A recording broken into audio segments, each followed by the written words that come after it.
House of David Season 2, Episode 3, entitled The Middle Path, is a really interesting episode. In fact, we start this episode out talking about Eshbal. So let's start there and then go on to some really interesting things, including a huge, massive character name drop that is going to be so interesting for the future of this series. Really looking forward to it. All right, let's start here.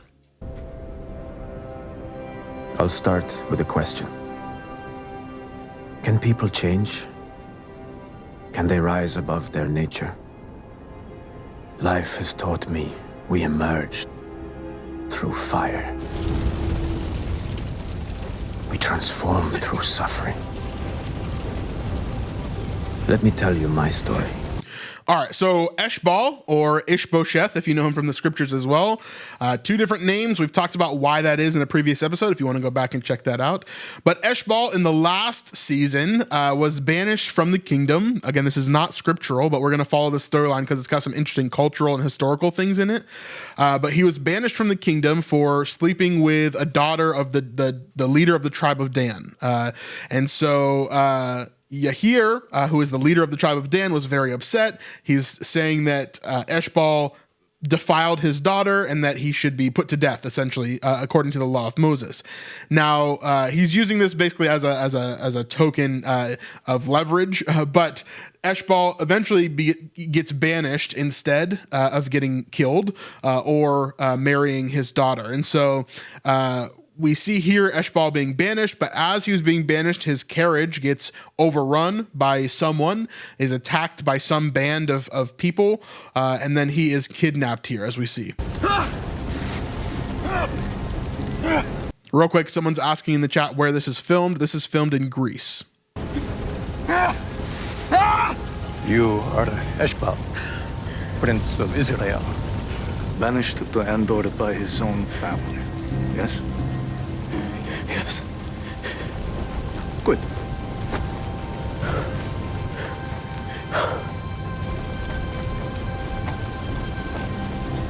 Are you coming?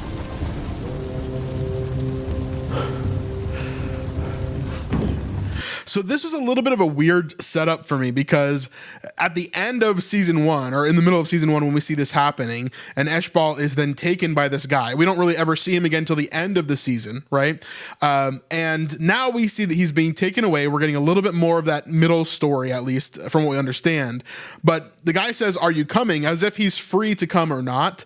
And then now he has his head covered and it looks like he's being kidnapped, right? So it's a little bit confusing about what's happening here, but clearly we're going to see in a second here that Eshbal is clearly not free. He is a prisoner.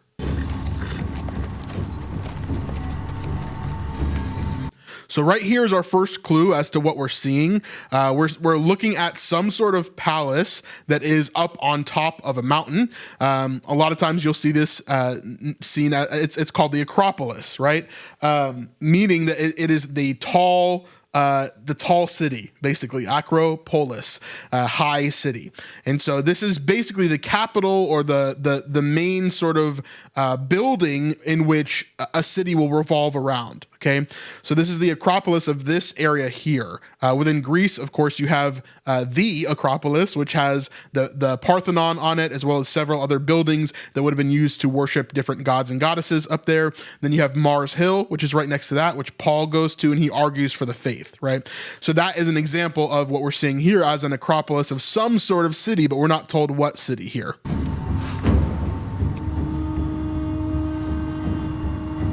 So you see a better angle of it here with all the different buildings all around. And you can see, again, that big kind of towering sort of temple at the top there.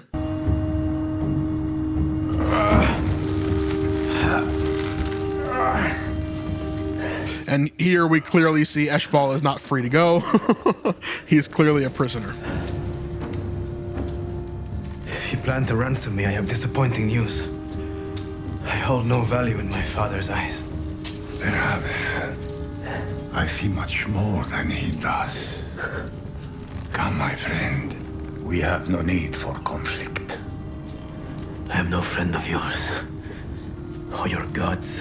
All right, so they're not really explaining who this guy is. This is not someone that we've seen before. This is not Akish or one of the other leaders that came to the battlefield previously from Cana or from the Philistine areas, right? So this doesn't seem like this is a friend of Gath or at least close to them, right? So I have a theory, and my theory points to basically the other location that is normally a big issue for Israel or one of the other big locations. And so I don't think this is connected to Gath. I don't think this is connected to Akish. I don't think it's connected to those people. I think it's someone else entirely. We have some evidence of that within this episode, but we're never really told who these people are or given their names or anything like that. But that quote that he says there, I'm no friend of yours or your gods. It clearly shows us this is not an Israelite that has taken him, right? So there's some other gods that are part of this, and we'll talk about who I think those gods are as well. You will learn in time.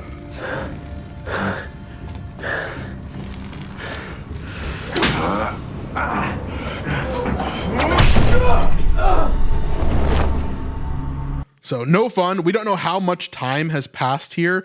We do know that there are several months at least that would have passed during the first season of House of David, particularly almost about a year there between certain moments whenever David is playing the lyre within the kingdom and he's soothing Saul, and then he ends up going back home, and then the big battle happens and all that kind of works out, right? So during all of that time, essentially, Eshbal is here because he never meets David whenever he comes to the castle, to the kingdom, to Gibeah. He never meets David. He's gone before that, and then he comes back after David has already gone back home, and the rest of them have gone to battle to fight Goliath. And so all that time here, Eshbal is being tortured, essentially.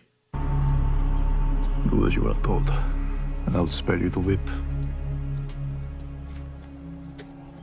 It's not a trick. Have your fill.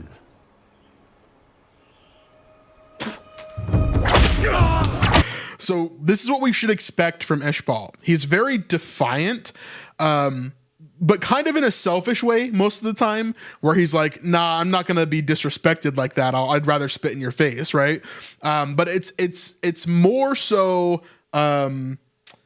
it's more so out of a selfish sort of prideful thing than a loyalty to his kingdom, which we've never really seen that he had, right? We knew that he was part of the kingdom and he liked having the luxuries of the kingdom, but he didn't really like put out a big loyalty to be like, oh, I would die for this kingdom. I don't think that's the kind of Eshbal that we were given in season 1, right?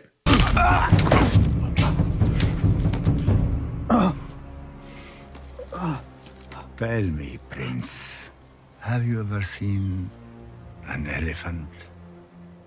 So I like this analogy. We are going to skip forward a little bit here. He gives the analogy of an elephant, and he says basically, whenever you have a baby elephant, all you really have to do is to tie it up with a small string, right? And then once they start pulling on it, they can't get away from it because they're just tiny and they're not as strong as they will be eventually, right?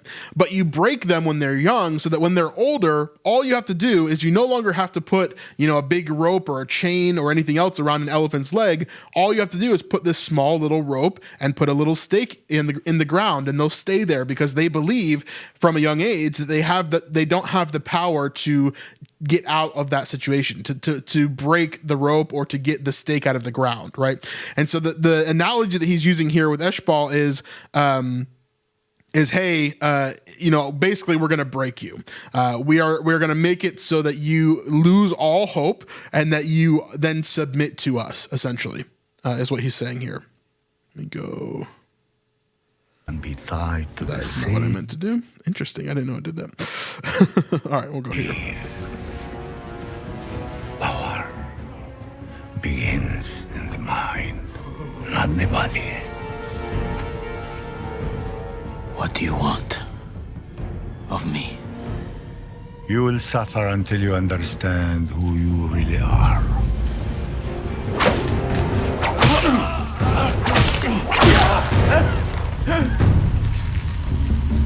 So So here we get an image of Eshbal and these whippings here. We see that there are several whippings that are fresh and brand new. We also see that there are several whippings here that are scarred over and old. So he's been here for quite some time, right? Months and months and months. They're obviously feeding him, keeping him alive, but they want something from him. Most likely his loyalty or his connections to the kingdom of Saul or whatever else, right? There's something that they want here from Eshbal. Otherwise, they wouldn't keep him alive.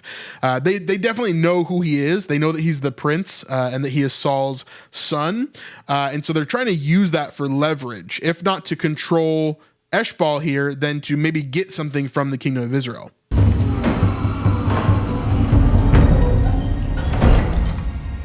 No more. I'll do anything.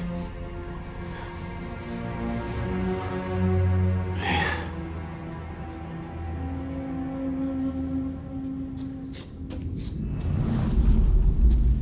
So I want you to keep this guy in mind right here. This statue right here, we're going to talk about in just a moment. We're going to have a little bit of a better view of him, but I want you to keep him in mind because this is pointing towards the god of this location, which I think I've narrowed down. I don't think this is an actual historical statue. I think it's supposed to be reminiscent of one. I couldn't find this exact one though, and so we're going to talk about who I think this is, and by saying who I think this is, we're going to say where I think Eshbal is being taken here. Remove his bindings. He is of no threat anymore.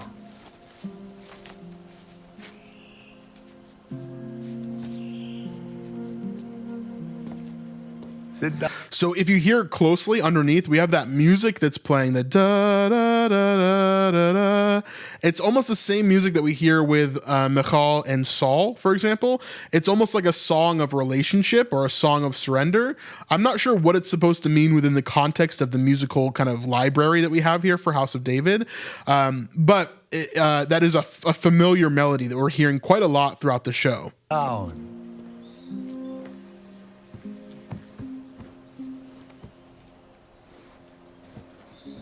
Drink.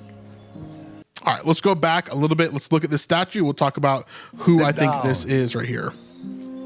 All right, let's look at this statue. So in the back here, we have this statue. So there's some things that very much are pointed to us, okay?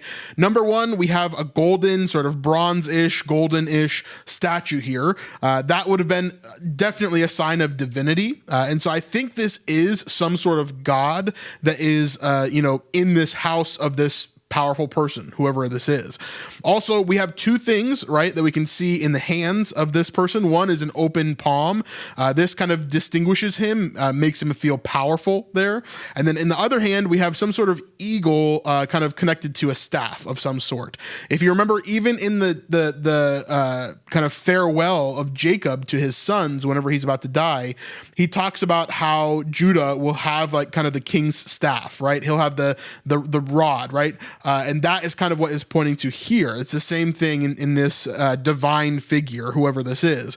Also, we see things like his layered clothing. This is a big sign of someone who's in leadership, someone who's very powerful. And then his feet, the sandals specifically, and that his feet are kind of gold or bronze. This shows more of a divinity. All these things point towards divinity. Now, let's talk about this language that's on the bottom here. If I kind of zoom in, you can see this language that's here. I do not believe this is a legit language. If I'm wrong about that, someone from House of David, please let me know.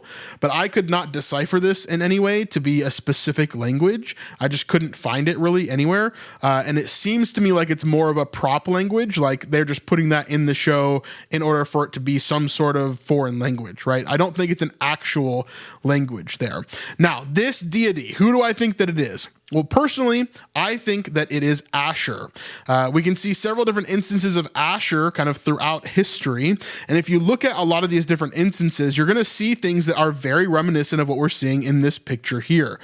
For example, this one you can see looks very similar to what we're seeing in the picture, including the eagle or the bird type outline here that's connected to what he has on his hand or in his hand there in this one. Also, if you look at the headdress, he has things that are quite similar in his headdress as well. And then there are several photos and images of Asher with like his palm open, for example, facing towards different things and things like that. So Who is Asher?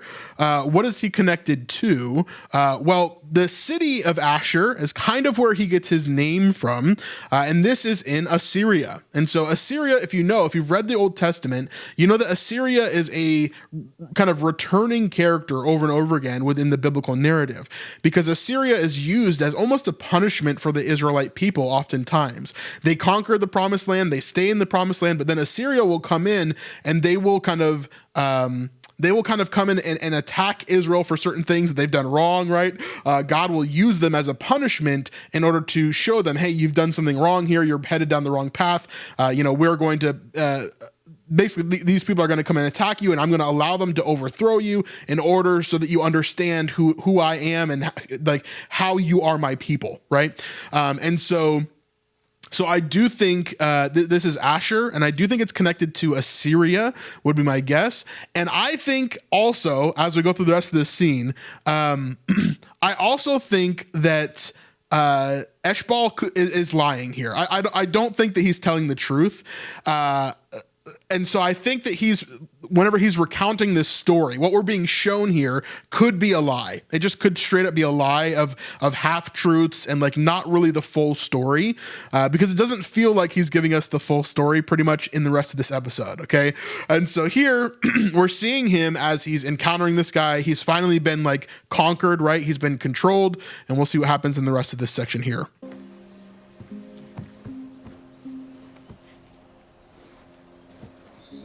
Drink. Oh, real quick, I'll mention the reason why it's connected with Assyria is because like there's a city called Asher, and then the god Asher basically is connected to that. Okay, so Asher eventually basically becomes like if you worship Asher, you are connected to Assyria, essentially. That's why the two are connected there, if that makes sense.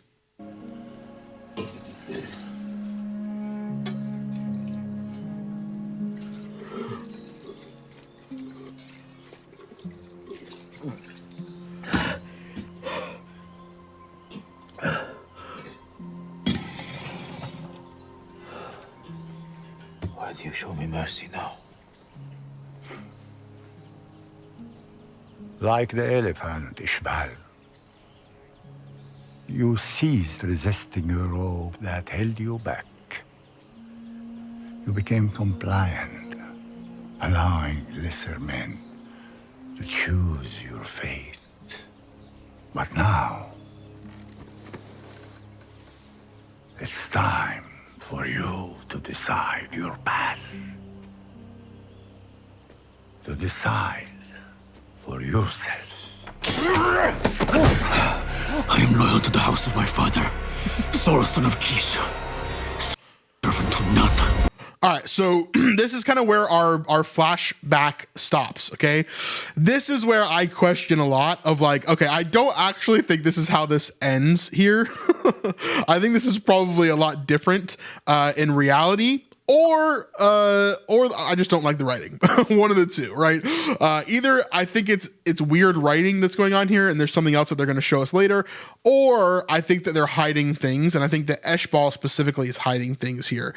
I don't think necessarily that he is an enemy of Israel, for example. I don't think he's been turned by Assyria in order to be a mole for them. At least I don't think so. But I also don't think what he's telling us here, which is that he kills all of his captors and he releases the other prisoners, which we don't ever see on any other prisoners, right? That he released all the rest of them and then he ran away. I don't think that is a plausibility as either. And so I think that there's something else that's happening here, some other mystery that's taking place that is the reason that he wants to do everything else that we see here in the episode. We'll finish out the rest of this, then we'll get on to our next section here.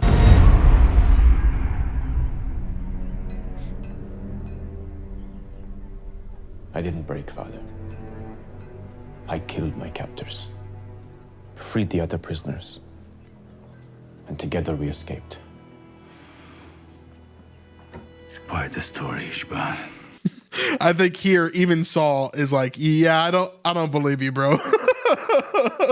I do not believe you.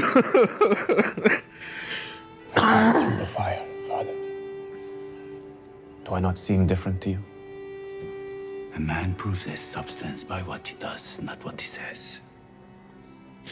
So the big thing that I am not believing here is the difference in Eshbal. We saw in the previous episode how he's like calmed down. He's not drinking wine anymore. We're going to see a lot of that within this episode as well, as he encounters Dinah and talks about, you know, some different things with them.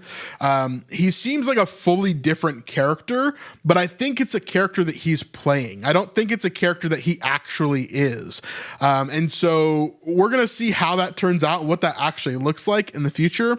But yeah, I don't think that he's being legit here. I don't think this is a legit character change of being like, oh, I was in prison and I was tortured, and then that makes me kind of like a better version of myself. No, there would be trauma that comes with that. There would be hardship that comes with that. There's a bunch of other stuff that's going on that I think will happen within this series, where we're going to see the truth of what actually happened to Eshbal, and that is going to play into him becoming king later on. It's going to play into a lot of other things. So I don't believe him. I don't believe his story. But I think there's more interesting things to come with him that'll make it make more sense in the future. Hey, real quick, if you're enjoying this over an hour-long video and you want to see us doing more deep dives just like this on all the biblical media projects that you love, then the best way to help support us is on our Patreon at snipesupport.com. You can pledge $5, $10, or $25 a month in order to help us to continue making content just like this. YouTube is often a weird place, and it really helps if you guys can sign up and help us out over there. So go ahead and click that link in the description down below, and I promise you there's a lot of really amazing stuff in the rest of this video, so watch to the end. All right, let's get back to it. So let's head on forward here. Of course, we've got a couple of other things that are going on within this episode. After we talk about Eshbal, of course, we have to talk about Eshbal again. But before that, we got to talk about the lovers triangle here with Michal and David. We have these moments here with Michal and David where they're very, very intimate, right? Of course, they're hugging. They're kind of around the castle by themselves, kind of doing whatever they want to do. This, like we talked about in season 1, is very unreasonable. This is not going to happen. They're not going to have this like physical touch, sort of like we can just sneak off and like have a kiss or a hug or whatever. That's not going to happen. That's number one. Number two, David probably did not care about Michal basically at all. Okay. The Bible clearly tells us that Michal was in love with David. The Bible never tells us that David was in love with Michal. Okay. So within this storyline of like David really fighting for Michal and like even asking Saul, hey, I don't want to marry Merav. Can I marry Michal instead? I don't really believe any of that either. Culturally, historically, and biblically, I think all three of these things point away from that. It just wouldn't be the case. Okay.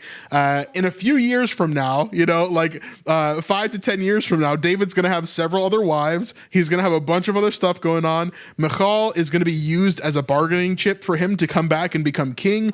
There's a lot of things that are not going to look very pretty, right? Then a few years after that, we're going to have a very big event in which David makes a lot of other mistakes, right?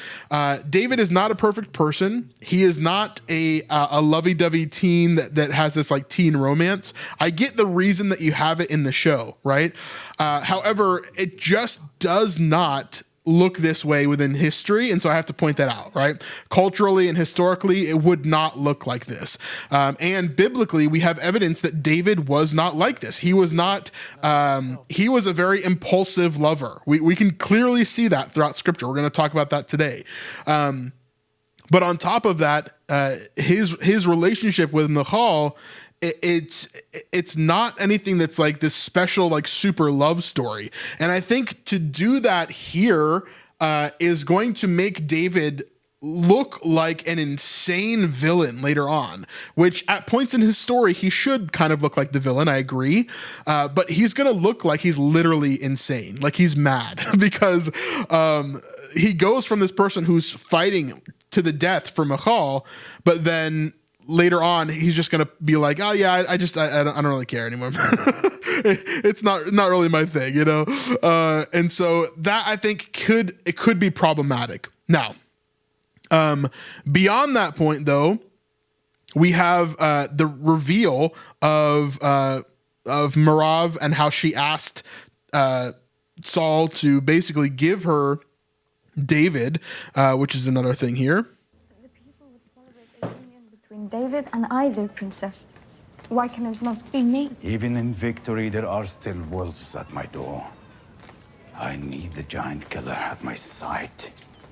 He is a symbol of God's faith in me. And I could make him happy. This is not about making him happy. So this scene right here is incredibly believable, right? Michal loved David and she wanted to pursue David. But the difference here is that whenever they tell Saul basically that Michal loves David, is in love with him, he is happy for her and he actually allows her to marry David. The only question mark that we have in scripture is, why did Saul change his mind about Merav marrying David? Because we don't really have an answer for that, and why he changed it from Merav going to David to Merav then going to Adriel, which is going to happen later on. We don't really have an answer for that within scripture. So that is where you can be creative. You can do whatever you want there. I think that's really, really interesting. But to have David kind of opine after Michal as well, instead of like being okay with marrying Merav, I think is a little bit strange. This is about shaping him into the man I need him to become, to serve my will. But Father... Michal, I love you with the light of 1,000 stars. But your sister's right. She is the better choice. So there he reveals that it was Merav who came up with this idea in the first place. Did Merav ask you for this? She did. It is what best serves our nation. Michal.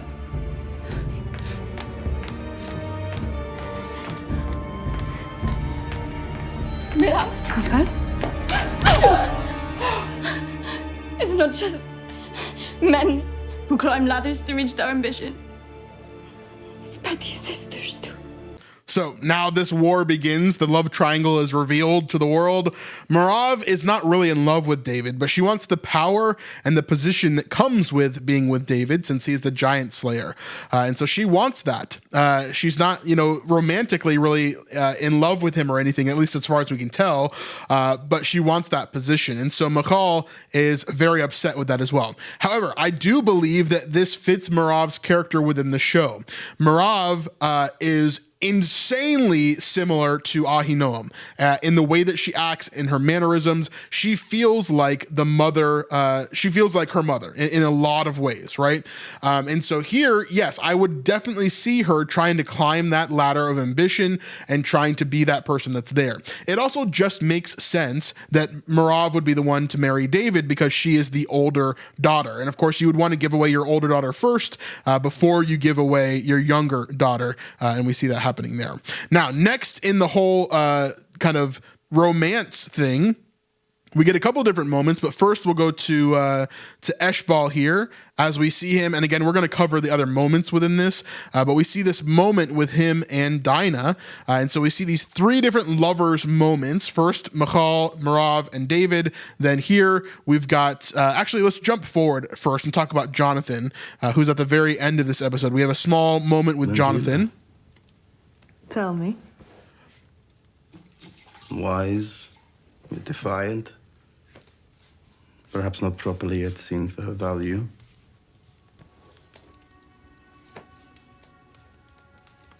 Beautiful. So Sarah and Jonathan, they have this moment here where he's kind of getting better. He's at the end of his healing here. And she shows up in Gibeah in order to help with different wounded soldiers and things like that. And she begins to fall for Jonathan as well, as we saw in the previous episode too. So the continuation of that here. We don't see too much that's revealed here, but we do see that obviously they have quite a moment here together as they kind of talk and discuss what's going on with his healing. And there's a lot of innuendo of like them, definitely wanting to get to know each other a little bit better. And Jonathan is pushing toward that as well. Now, we talked about this last time. I believe that Sarah is going to be she is going to marry Jonathan. She's going to be his wife. They're going to have a child. And then she's going to be the mother/nurse that drops Mephibosheth on the ground. And that is the reason why he's crippled. Now, Mephibosheth, we talked about this before. is the son of Jonathan, who really we only know about after Jonathan dies. And he becomes basically the last heir to the throne when it comes to Saul's lineage. Okay, remember the heir only goes through the male family members. All of Saul and his sons are all dead by that point. And then the only son that was born from his sons was Jonathan's son, Mephibosheth, who is a cripple. Okay, and so in the Bible, we see that happening, and David ends up finding Mephibosheth, and instead of doing what like every other king would do and killing him, he actually allows him to live and honors him because he is a member of Saul's family, and he loved Jonathan so much. And so I think that this woman here is going to be the nurse / mother who actually ends up dropping him and crippling him in the first place. And so that is what we're going to see there. It's interesting because Mephibosheth, his name in the scriptures is actually Meribal, which is very similar to Eshbal. And so we have the name Baal, or Baal, right? We know that as the kind of the god that a lot of the pagans would worship during the time. But that name also became associated with God in some ways as well, just in the way that language worked back then. Now, the reason why they changed it, the reason why we have Eshbal and Ishbosheth, or we have Meribal and Mephibosheth, is because they changed Baal to basically shame. So their names are like akin to like son of my shame or things like that, where their name changes to reflect something a little bit different than a pagan god, for example. And so that's why the names are changed later on. We see that in scripture as we get two different versions normally within scripture there. All right, moving on, we've got this love portion, of course, and then the third one that we have is our boy Eshbal as he runs into his what he wants to be his future bride here.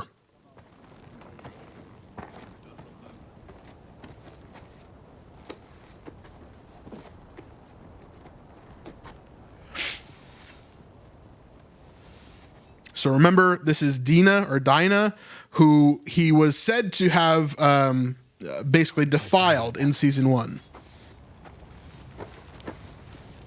For a woman. For anyone. Were you not joining in the celebration? It was your kill, after all. Earlier on in this episode, she killed a boar that everybody else was trying to hunt. Of course, a boar is an unclean food, which David is pretty quick to point out. But the tribe of Dan basically is they're going to go hunt it in order to give it away, is what they said. But who knows? Maybe they're just being, sinful Jewish people. I don't think that they would have done that. I don't think that would have been normal at all. Just like in The Chosen, when people like kind of break the Sabbath in the first season, this is not something that would probably ever happen, really. And so this is another instance of that, where I don't think that you're going to see the tribe of Dan hunting a wild boar, for example. But who knows? That's not how my father tells it.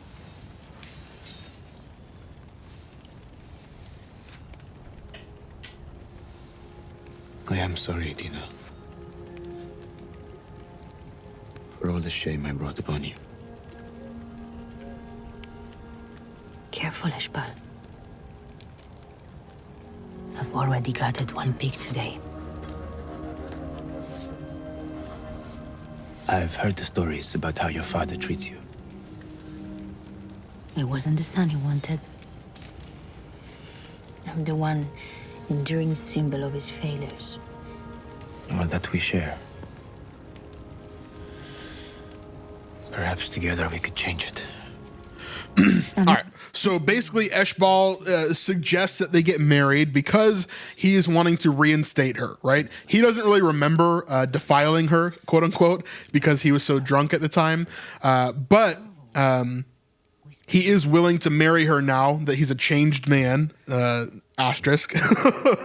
Now that he's a changed man, he's willing to give her freedom and kind of restore the relationship that the tribe of Dan has with the house of Saul, and to reinstate her honor as well. Remember that if you're in this position as a woman and you have been defiled by another man, there's no other guy that's going to want to take you in, and that means essentially that as a woman you're worthless. You don't have any value. You don't have any. You can't own any property. You can't have your own sort of strength strength and power, right, without having a husband by her side. And so this would really, really mess up her life if she didn't have a solution for it. And so Eshbal is trying to give her a way out here, and it's seeming like there's some sort of connection here. We see that a little bit more later on in the episode. Whenever everything's kind of done, we get back to Gibeah, and we'll talk about what happens in between. But basically, spoiler alert, obviously you're watching this episode, you've already seen it, hopefully. You hear her father ends up dying in a fight here, and so now she's left without anybody. She's not married, and her father is dead, meaning that she has no one to protect her in this world. She has no brothers, as we said earlier. Yahir was hoping for a son, he didn't get it, and so all of that plays into this next scene here, as we have Marav kind of getting her ready to just be presentable and things like that. Don't tell anyone. Perfect.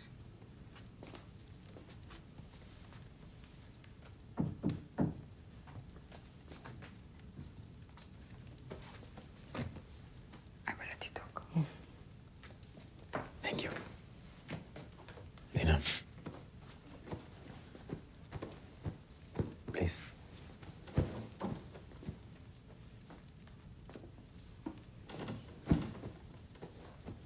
I am truly sorry we could not protect your father. But with his death, it will not be safe for you to return home. Without a male heir, other nobles in your tribe will surely claim leadership. Not a noble man amongst them. And you would be easy prey. Not so easy, and they know it. So she's saying she could defend herself, but in reality, yes, guys would come to either forcibly marry her and force her into something she doesn't want to do, or they would just take the kingdom and possibly even kill her in order to get that lineage out of the way, right? Again, the lineage would not be passed down through her because she's not a man anyway, so now the slot would essentially be open. And so that is a big piece of what's happening here. Nina, we both know a giant fell to a lesser man. You must remain here. David catching strays over here for sure. They're like, that little small idiot boy, he killed a giant, so who's to say? The king would quickly tire of my company. He has no duty to me. To the daughter of a fallen lord, no. But to the wife of a prince. I am in no need of your charity, Eshbal. No, it's more than that. Okay, so look at... This is what I'm saying too. So from my earlier point with Eshbal specifically, I think that he is controlling the situation. He's trying to manipulate Dinah for some reason, right?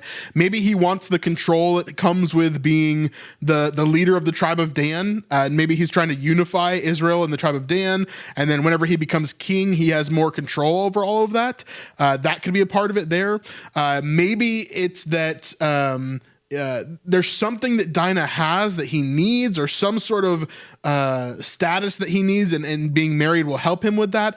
There's some sort of question here that I have about what's going on, because this does not feel like Eshbal in any way. And I know that he's gone through this like transformation, quote unquote. He's gone through the fire and he's a different person.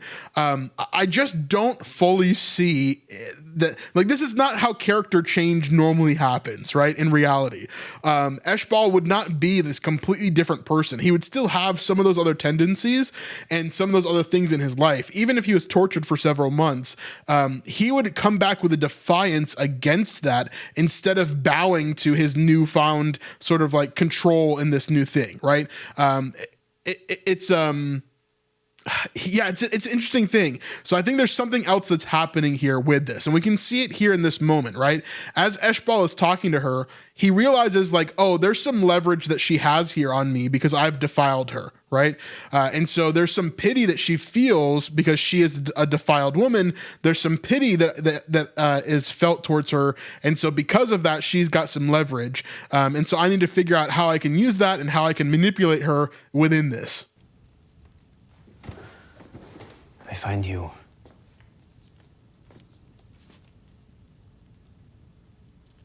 intriguing.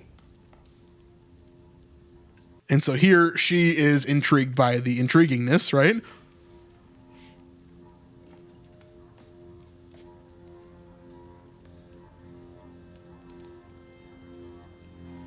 You know, you never defiled me that night. All right, so now she reveals the truth. You never defiled me that night. And this is a really big deal because within this conversation now, she has no leverage. Not only did he not defile her, which kind of negates everything that they've been talking about in the first place, but now Eshbal has all of the control within this conversation because she is now a woman who has not been defiled, yes, but she also does not have anybody that's there with her, including her father or a husband or any brothers or any uncles, apparently. She's just kind of all alone now within her tribe, which makes it extremely dangerous for her to basically be anywhere there. So now all the cards are in Eshbal's court here. And I think that he sees that. Drunk, full of the urge. But you fell asleep at my side. But your father, that was his entire claim. Yes, because he believed it happened, even though I told him he did not. You gave him an opportunity to rid himself of me and extort the king. Eshbal, you owe me nothing.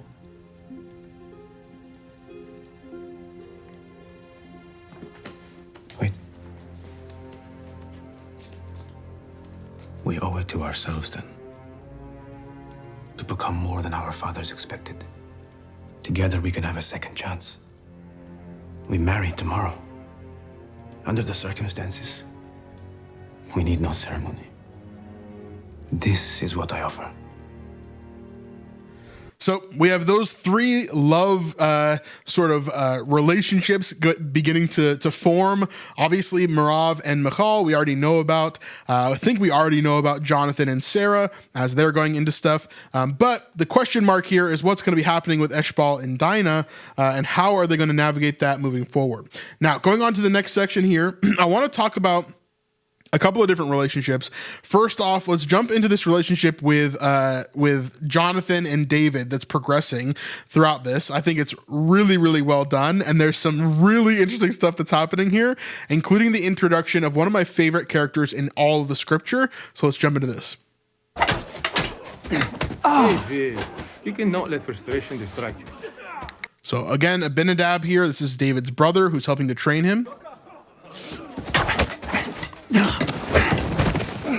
See? Distracted.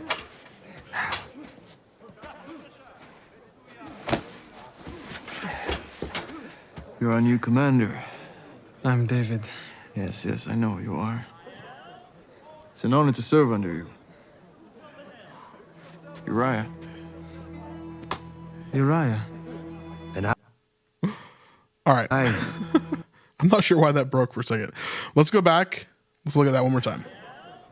It's an honor to serve under you. Uriah. All right, Uriah. Uriah. Now, in the scriptures, we hear his name a little bit differently than this. Uriah the Hittite. Now, if you don't know who I'm talking about yet, first of all, I'll mention where we first kind of see him in scripture. 1 Chronicles chapter 11. This is the earliest in the timeline that we kind of see him mentioned. This is a list of all of David's mighty men. Now, David's mighty men essentially are the superheroes of scripture, okay? These guys would go out into a battle, and just like Samson, they would go and kill 300 guys by themselves. That's the type of warriors that they were, okay?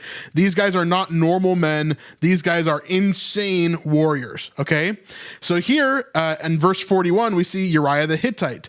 Now, let's talk about his title here and why he is called that, okay? Uriah the Hittite, the reason why he's called that is because he is a Hittite, okay? He's not an Israelite. So why is he in, one, the army of Israel? That's crazy. Why is he under the command of David? And why later on is he a citizen of Israel that we see later on in scripture, which we're going to get to in a second? Well, oftentimes during this time in history, there's a lot of different people throughout the land that would have eventually assimilated into the Israel people, okay? But they were always segregated in some way, right? They're not proper Israelites. They're kind of brought into the fold, but not given the full extent of what being an Israeli is, okay? So just like Uriah the Hittite, we see a lot of other people within this list, right? Jehoshaphat the Mithanite, we see Hanan, the son of Makkah, we see Uzziah the Ashturathite, we see Hotham the Arorite. So all of these different people are people that David commands in some way, that are connected to Israel, that are mighty men of David, but they are all from different areas, right? We see all these different ites all over the place, right? That's because there's all these different people groups that no longer exist at this time. Like, for example, the Hittites don't exist during the time of David. They've been long gone, basically, okay? They've been taken out. But during this time, you would have still had that lineage that ties you back to the Hittites and not to the Israelites, okay? So Uriah, the Hittite, is kind of an oxymoron because, yes, you are not a person that is... you're not a person that's connected to Israel from your lineage. However, what does the name Uriah mean? The name Uriah means Yahweh is my light. Okay, Uriah is Yahweh is my light. So clearly his name in the Hebrew is pointing towards being a servant of God and being a member of the people of God, right? So Uriah's name within itself really points to him being a member of the Israelites. However, he's always going to be separated because his name is Uriah the Hittite, and they're always going to reference that basically anytime they reference him, right? Now, obviously, the more important, the more famous area where we see Uriah is David's worst moment in the biblical history. This is when David becomes the real villain. And we see here that David basically falls in love with Uriah's wife later on when David is king. And this is much later in time. David already has several wives. He already has a bunch of like different stuff happening here, right? And we see that he's sending people off to war. Now, David's big mistake here, which we'll talk about later on, and we'll go way more in depth in whenever this comes up in House of David, is that David is, as the king, supposed to go to war with his people. However, he doesn't here. He ends up staying behind and staying in his own kingdom instead of going to war with the rest of his people. And so what does that mean? Uriah, who is one of David's best friends, one of the people that was with him in the wilderness, one of the people that he has commanded for several years since he was young, he ends up leaving to go to war without David. And so that leaves his wife alone, and David doesn't really recognize her, but he sees her naked on the roof as she's bathing, okay? And he inquires about her, and he has her come over, they sleep together, and he ends up getting her pregnant. Well, through this whole process, right, if you haven't read the story, through this whole process, essentially, he freaks out, and he tries to cover it up. So David makes one sin, and he turns that into 2 sins, which turns into 3 sins, which turns into 4 sins, which turns into 5, right? And it just continues to compound over time, where Bathsheba is pregnant and she's, about to start showing that she's pregnant. And then David tries to get Uriah back from the battlefield to sleep with his wife in order to cover this up. And maybe it just looks like it's Uriah's kid instead. But then all of that breaks and Uriah decides, no, I'm not going to sleep with my wife. I need to go back to war. I need to fight for my people. And because he's a noble man, he ends up going back to the battlefield. But along with him, they send a message in order to basically bring Uriah to the front lines. And then everybody else pulls back and Uriah dies. And so David forces that to happen. He sends that message and he basically murders his friend, one of his best friends, Uriah, which is crazy. Then on top of that, eventually he takes Bathsheba. Not only does that child that she's pregnant with die, but then she ends up having more children for him in the future, and that lineage continues on, which is a very interesting story we'll talk about later. So lots of stuff here, but in this chapter of 2 Samuel chapter 11, David is most certainly the villain. He is most certainly the evil person within this chapter. And we see some really hard stuff that David goes through. And Uriah the Hittite right here is kind of the culmination of all of that. David, who we see right here to the right, is going to murder Uriah. He is. And that is a really hard moment here. We're going to have to come to grips with that. But first, just like we know that Judas is going to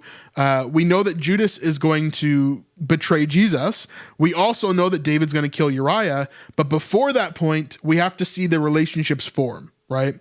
Just like we're seeing with Luke Dimian, right? With the Chosen, same thing here. We're seeing the formation of this relationship that Uriah has with David, because it's not just some random dude that he killed. This is one of his best friends. And I love the way that they're introducing him here, right here. Uriah. And I'm Oaz. Now, this guy, Oaz, I don't think is a biblical character at all. I couldn't find anything on Oaz that I know of from scripture. It's not one of the mighty men, not anybody else that I could think of there. So Oaz is not a character that I really think about there. With both of you. Thank you for the hand, Uriah. Don't you all have duties? My prince. You're improving? Am I? No. I was disarmed and humiliated more than a few times when I was learning. Yes. Well, you were a boy, not a commander. So a couple of things I really love about this scene here is, of course, we're seeing Jonathan, the son of Saul, who is really close to David at this point. His soul has been knit to David's soul, is what it says in scripture. So at this time, they're actually becoming really, really close. And Jonathan begins to train David over the next several months, however long this period of time is. One thing that I love about this beginning moment here is, yeah, Jonathan just got back from war. He's still struggling with a wound that he has. And so if we go back a little bit, you can actually see these little tiny moments where Jonathan is still struggling with that wound on his right side. So I want you to pay attention to his facial features as he's swinging around the sword, and as he's doing some different things here. You'll see him reacting to some of the wounds that he still has, just very subtly. I think this is such a great moment for him as an actor. It looks really great. No.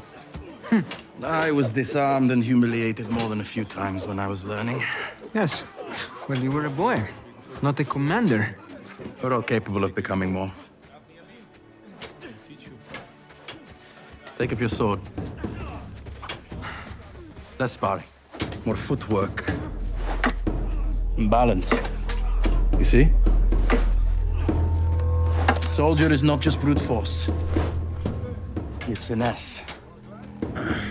So you see, even right there, he's still in pain. He's still feeling that wound. I think it's such a great little acting moment that I think sells this whole thing so well.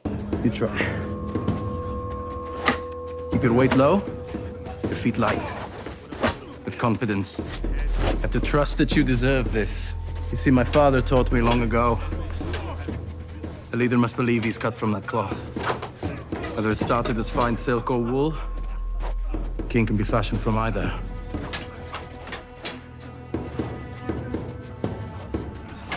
We told you to stop, keep moving. Oh. Again. Yes. Let it flow. Use your hips. So here we get the montage of David and Jonathan as they begin to train. We have Jonathan, of course, teaching him how to be a warrior. Remember, David does not know how to be a warrior.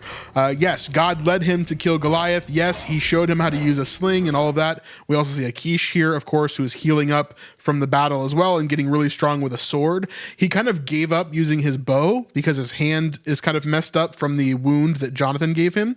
So he's not using a bow anymore, but now he's training with a sword to get better at that. And I'm sure that he's trying to make that iron as well from what we saw in the previous episode. But here, beautiful shots of them training out on this ruin here, which is very cool. Yeah, great job shooting all this. I think it looks really good. Love the sets, love the weapons, love the training montage. I think it's all really well done. And forward on the same. And then here we see David training alone, and he's got Jonathan's sword with him, which is, of course, we know, given to him right after the battle with Goliath. Down.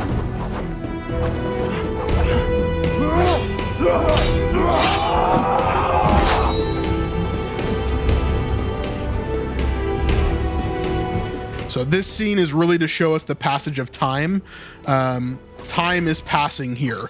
We don't know how much or like kind of how long it's been, but it's been a little bit. It's been a little bit of time for sure. And remember, there should be time gaps here because we should not only be seeing David growing in this, but also we know that the end of this season is going to happen a year from the beginning of it, right? So we should see some time passage that's happening there. All right, now as we get into the tribe of Dan kind of stuff, they get sent on this mission.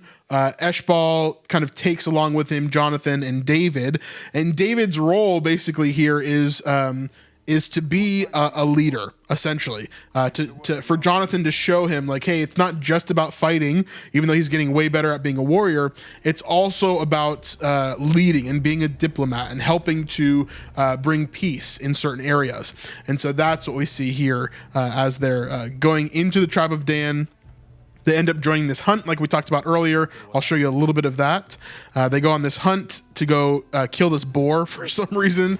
I do think this is strange. I do not think a group of 100% Jewish people would go and fight a boar like this for the purpose of selling its meat. All of them would be unclean after this, obviously. David's pretty uncomfortable with it the whole time. But then Dinah, you can see, is the one that comes in and takes that kill at the end there. So very interesting. One thing that I really want to show you is this scene right after this, which is with Yahir and David and Jonathan here. Are you threatening me? We're handing you an opportunity. Marrying Eshbal and Dina could prove mutually beneficial. After a war, a king has debts. What better way to pay them than lean on the wealthiest leader in all the land? And yet your mother disrespected me. Yeah, mistakes she regrets, I assure you. So he's saying Ahinoam disrespected him basically by allowing her son to be banished and then everything that she did in season 1 there. What of you, giant slayer? What wisdom do you have for me? So here we really get to see our first moment of David as a diplomat, as a leader. And I think they did a really great job writing this scene, showing his natural inclination towards leadership. And he would have that, right, as being David. It wasn't just that he was given this, God-given moment of killing Goliath, but he did have these natural abilities to lead and to be a good king for the most part. And so I love seeing this little tidbit here.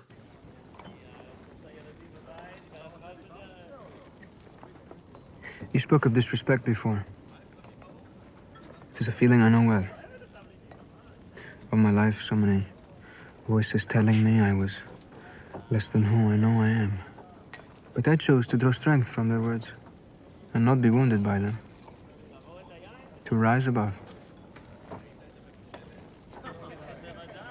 Now, using the words rise above, we see that coming back again from season 1. This is what his mother said that he was going to do. He was going to rise, right? Rise above.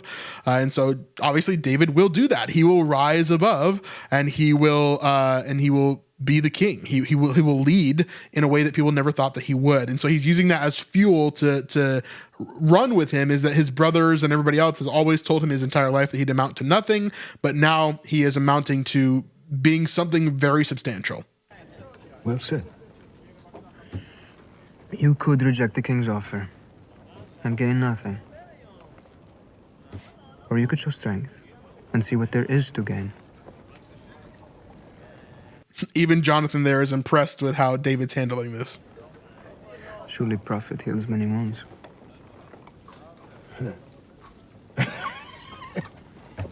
Spoken like a true man of commerce. And be careful. This one's more of a leader than he yet realizes. Very true, very true. Then the last thing that I want to show you guys as we go through this, there's one more little tiny moment in here that is really interesting and I think important to the storyline. And that is everything that happens with Abner. Let me find it one second. Get into this moment here. Where did it go? Where did you go? Yeah, here we go. There's a moment with what is her name in here? I always forget her name. It starts with a B. Let me see. So again, I'm checking it real fast. It's not in here. What is her name?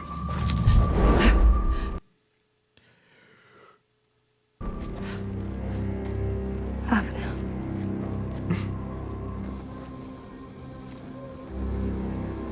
Has it come to this? Wish there was another way. So you're just another knife for the king? A tool for his aimless wrath. I swore an oath. We are kin, Avner. All right, so this is an interesting piece here. What is her name? Why is she not on this list? Is she not? I don't think she is. Basai. Yes. All right. Basai. So Basai is obviously a witch of Endor. She's not the witch of Endor. We know that in this series, the witch of Endor is actually Abner's mother.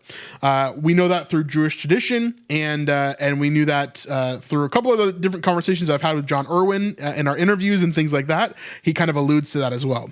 And so Abner, they've talked about it in here, that Abner's mother is the witch of Endor, which we haven't met quite yet. She'll become a pretty big part of this, I think in season 3 would be my guess. But Basai is somehow connected to her. Obviously, she is a witch of Endor, just not as strong, not as powerful as the other witch. Now, the witch of Endor is a biblical figure, of course. In Jewish tradition, we do see her as the mother of Abner, I'm pretty sure. And then here as well, she's saying that they are kin, and blood means more than oaths. So Basai apparently is either the sister of Abner or like a cousin of Abner, maybe. And so they are kin of some sort. And she's saying specifically here that they are blood. So maybe connected in some way. I don't know if we'll get an answer to this later on, if this is his sister or his cousin or a niece or something like this. But I could definitely see any of those being a possibility, especially if Jewish tradition, you're following that there. So yeah, interesting. I did not think that was going to be the case. I thought she was just going to be some random kind of underling of the Witch of Endor, and then we were going to kind of go to the Witch of Endor later on. But this scene here is pretty staggering when it comes to seeing how Abner reacts and how and what happens to Basai here, of course. Blood means more than oaths. Real quick, someone's asking, is Basai a real biblical character? No, she is not. There's no Basai that I know of within Scripture, no witch like this within Scripture. The only witch that is similar to this is the Witch of Endor, which Saul goes to later on in order to conjure Samuel after Samuel has died. And so that is who this is all kind of pointing to, is that biblical figure there. You used to be noble. Please. Please, Abner. You get out of here. Get out of Israel.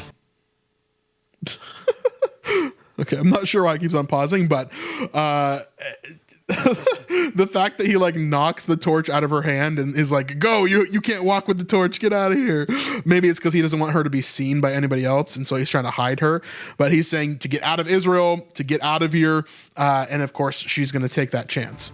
Say a word to no one. I will find you and I will kill you. Go! Goodbye, Avner.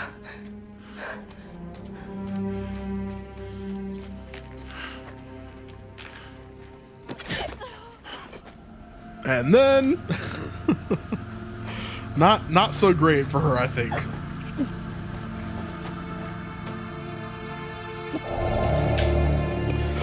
So Abner is very soft here. He allows her to leave, especially since she's blood, right?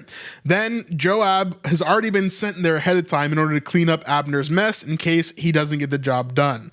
we're going to see more ruthlessness coming from Joab in the future as well. And so here we see as he kills Basai, and she is no longer in the show. The witchcraft has been taken care of, as a lot of people I know had some quarrels over the witchcraft in season 1, but it is biblical. There were witches. There were things that happened here. Would they have been in Saul's court and Ahinoam using them? I don't think so. But they are part of this early Israeli story.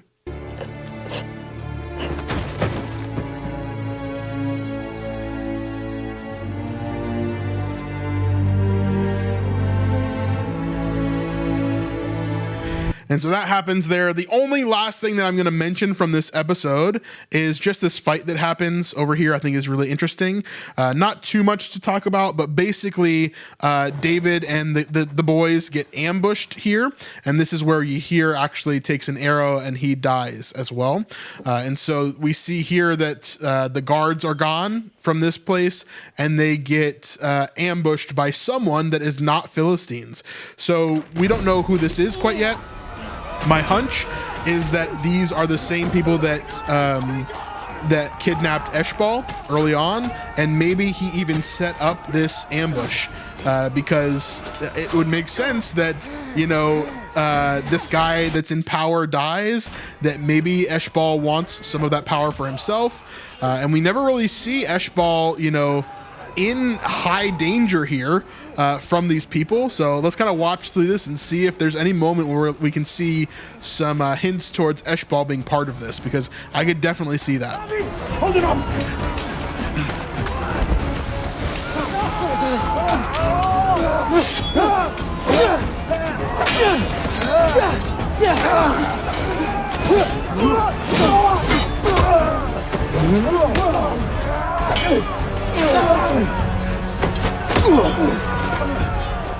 So cool fight scene. I'm not going to watch the whole thing here. If you guys want to go watch it on your own, you can.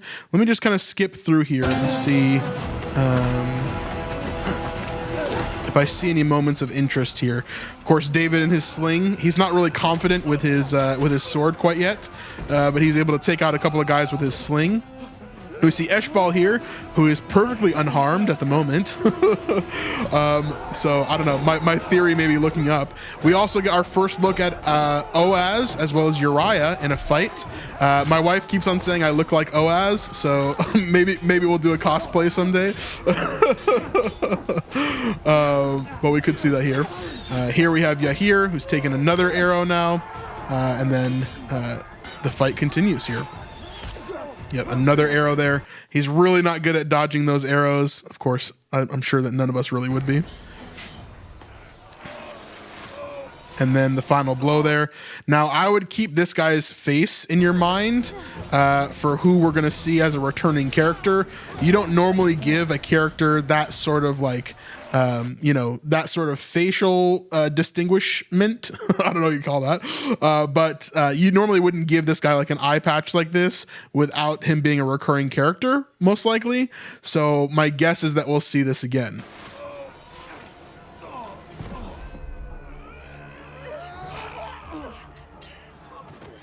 Now there, Eshbal did kill one of these guys. I wonder if that's part of the plan. Again, this is just a crazy theory that I have, but yeah, I don't know.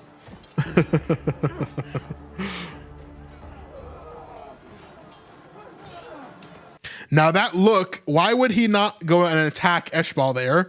Why would he just run away? Maybe it's because they're in cahoots.